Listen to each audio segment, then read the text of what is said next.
نیلی فلیش کرتی ہوئی روشنیوں میں لاؤنج جگمگا رہا۔ ٹیرنس دیوار سے ٹیک لگائے کھڑکی کے نیچے بیٹھا ہوا تھا۔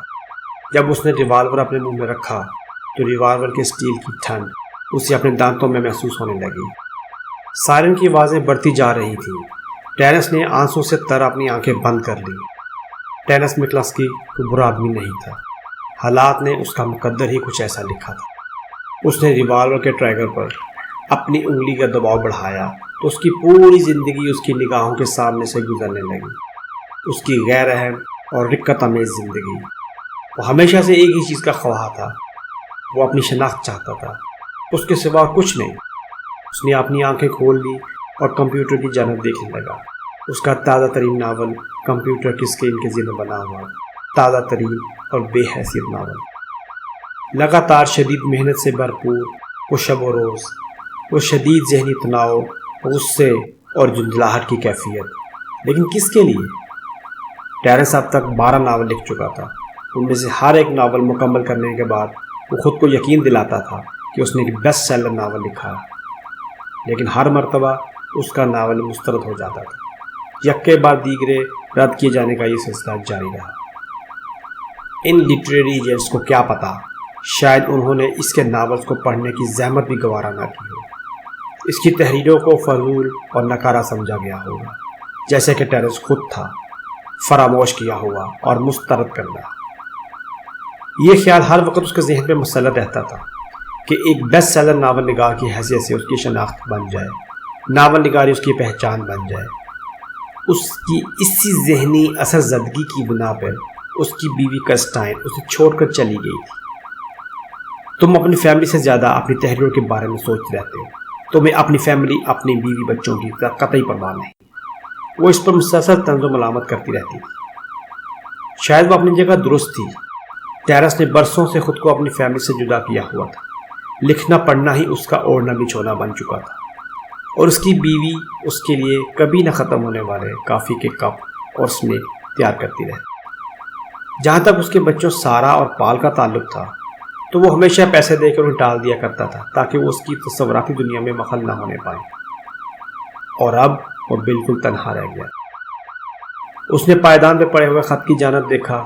غالباً اس کے ناول کے رد کیے جانے کا ایک اور خط آ گیا۔ شیشہ ٹوٹنے کی آواز نے اس کے تصورات کے سلسلے کو منتشر کر دیا۔ وہ لوگ اسے پکڑنے کے لیے آ رہے ہیں۔ اپنی بدحال اور اذیت ناک زندگی میں وہ جس ایک چیز سے سب سے زیادہ خوفزدہ ہوتا تھا وہ جیل کی سلاخوں کے پیچھے بند ہونے کا خوف تھا۔ اس خوف کا مضحکہ خیز پہلو یہ تھا کہ وہ اپنی تمام زندگی اپنے بیڈ روم میں تنہا اور سب سے الگ تھلگ لکھنے لکھانے میں مصروف رہا تھا، لیکن جیل کی کوٹھی کی تنہائی سے اسے خوف محسوس ہوتا تھا۔ وہ خوف محصوری کا مریض بن چکا تھا۔ اسے کلاک کی ٹک ٹک سنائی دے رہی تھی۔ کلاک کی سوئی کی ہر حرکت اسے اپنی منزل سے قریب تر لے جا رہی تھی، اسے موت سے متعارف کرانے کے لیے۔ اتنے میں داخلی دروازے پر ٹھوکریں پڑنے اور اس کے ٹوٹنے کی آوازیں سنائی دی۔ اس نے مسلح پولیس والوں کو اپنے کمرے میں داخل ہوتے دیکھا۔ ٹیرنس نے فوراً ہی اپنے منہ میں رکھے ہوئے ریوالور کا ٹریگر دبا دیا۔ پھر اس کا ذہن تاریکی میں ڈوبتا چلا گیا۔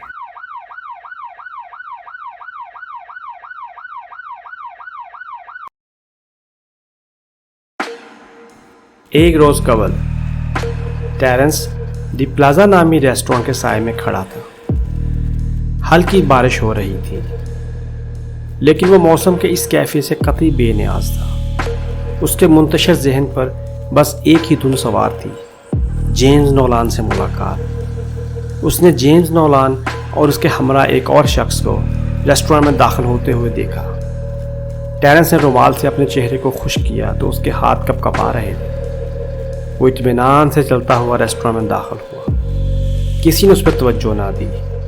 وہ سیدھا اس میز پر پہنچ گیا جہاں لٹریری ایجنٹ اور اس کا مہمان بیٹھ چکے تھے اور مینیو کارڈ کا جائزہ لے رہے تھے۔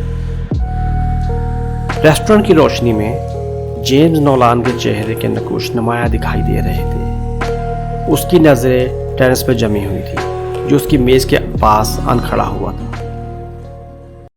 مسٹر نولان، تم مجھے نہیں جانتے، لیکن تم نے میری کچھ تحریریں پڑھی ہوئی ہوں گی، بلکہ حقیقت تو یہ ہے تم نے وہ سب کچھ پڑھا ہے جو میں نے ہمیشہ لکھا ہے۔